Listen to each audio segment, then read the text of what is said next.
Everyone, आप सभी का स्वागत है आप मेरे यूट्यूब चैनल इम्पैक्टिंग ज्ञान में। आज हम करेंगे एनसीईआरटी बेस एसएसटी सीटेट के लिए कुछ इम्पोर्टेंट क्वेश्चन और इम्पोर्टेंट तथ्य। हम पढ़ते हैं सबसे पहले उच्च न्यायालय के बारे में। भारत में कुल कितने उच्च न्यायालय हैं? तो 25 उच्च न्यायालय भारत में स्थापित हैं। उच्च न्यायालय राज्य में शीर्ष न्यायालय होता है। क्वेश्चन आ सकता है हमारा भी, राज्य में शीर्ष न्यायालय कौन सा होता है? उच्च न्यायालय राज्य में शीर्ष न्यायालय होता है। उत्तर प्रदेश का उच्च न्यायालय कहाँ पर स्थित है? इलाहाबाद में। कार्यकाल का मतलब ये है भी उच्च न्यायालय के जो न्यायाधीश है वो 62 वर्ष तक अपने पद पर बने रहते हैं, क्रियान्वित रहते हैं। इसके आगे है जिला न्यायालय। जिला न्यायालय क्या होता है? हर जिले में अपना एक जिला न्यायालय होता है। हर जिले में होते हैं जिला न्यायालय। जिला न्यायालय में क्या कार्य किया जाता है? इनमें दीवानी फौजदारी मामलों की सुनवाई होती है। उसके बाद आता है जो जिला न्यायालय है, इनकी नियुक्ति कौन करता है? हर राज्य में जो राज्य होता है उस प्रत्येक राज्य में उसी राज्य के राज्यपाल द्वारा जिला न्यायाधीशों की नियुक्ति की जाती है। उसके बाद आती है हमारी लोक अदालत यानी कि पब्लिक कोर्ट। इसमें बहुत सारी जो ये बातें बताएगी, जैसे पेंशन संबंधी, वाहन दुर्घटना, बिजली, गृह कार्य, बैंक संबंधित मुकदमे, गृह विवाह, पारिवारिक मुकदमे, भूमि, इनका निपटारा किया जाता है लोक अदालत में। इसके बाद हमारा आगे क्वेश्चन है जो आगे हमारा वो फौजदारी मामले कौन से होते हैं, जिसके बारे में हमने पढ़ा था। फौजदारी और दीवानी मामले पढ़े थे। फौजदारी मामले कौन से होते हैं? मारपीट से संबंधित, चोरी डकैती, कोई मिलावट का कार्य, रिश्वत का कार्य, खतरनाक दवाइयाँ बनाने, ये सभी फौजदारी मामलों में शामिल किए जाते हैं। उसके बाद आते हैं दीवानी मामले। दीवानी मामले में ज़मीन जायदाद से रिलेटेड इनके झगड़ों का निपटारा, कोई मालिक है उसका मजदूर है उसके बीच पैसों को लेकर कोई झगड़ा हो जाता है, ये सभी दीवानी मामलों में आते हैं। और व्यापार में लेन देन, पैसे में लेन देन में कोई झगड़ा हो जाता है, ये सभी झगड़े जो है दीवानी मामलों में शामिल किए जाते हैं। गठबंधन क्या होता है? गठबंधन हम पढ़ते हैं गठबंधन यानी कि कुछ गठबंधन कर लेना अपना कार्य वो करने के लिए, जैसे दो व्यक्ति मिलजुल कर वो करते हैं। इसमें बताया गया गठबंधन शब्द का इस्तेमाल चुनाव के बाद किसी भी दल के में बनने वाले गठजोड़ के लिए किया जाता है, यानी कि गठजोड़ स्थापित करके वो अपना कार्य चलाते हैं चुनाव के बाद।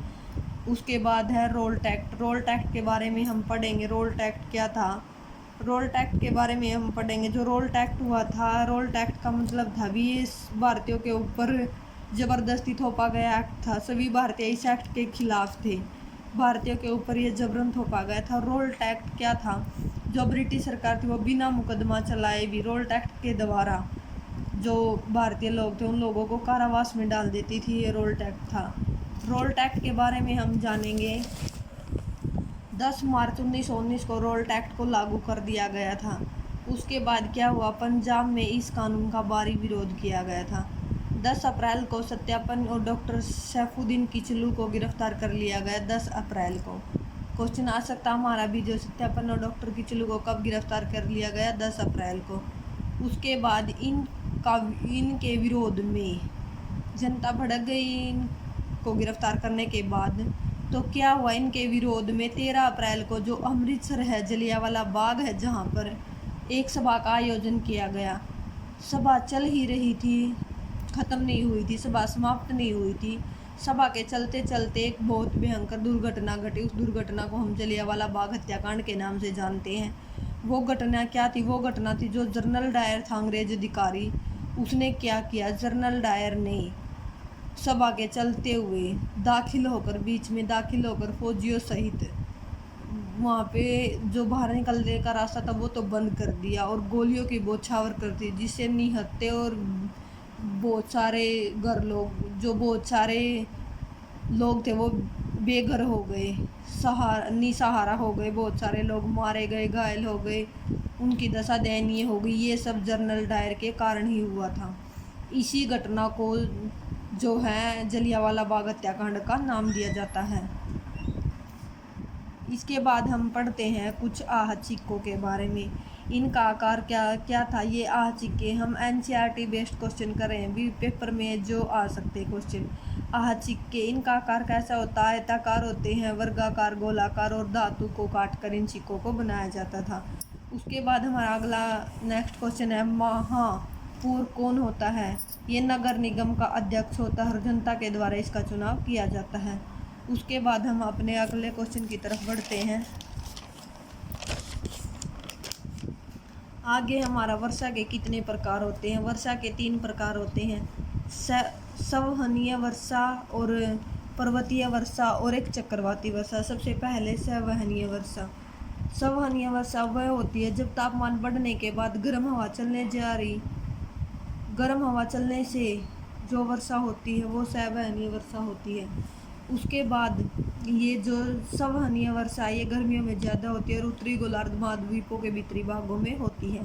पर्वतीय वर्षा ये जो पर्वत श्रेणी समुद्र तट के निकट तथा उसके समांतर होती है।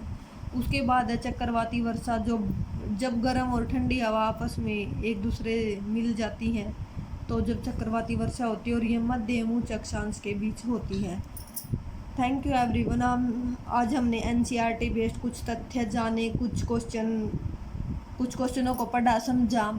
आप सभी को ये वीडियो कैसी लगी? आप सभी को वीडियो अच्छी लगी हो तो लाइक शेयर कमेंट कीजिए। चैनल को ज़्यादा से ज़्यादा, जो चैनल पर नए हैं वो सब्सक्राइब करिए। अपने प्यार सपोर्ट को ऐसे ही बनाए रखिए। Thank you. हमने सभी सिलेक्टेड और इम्पोर्टेंट क्वेश्चन किए हैं सीटेट के लिए, जो कि 2023 जुलाई में होगा। Thank you everyone.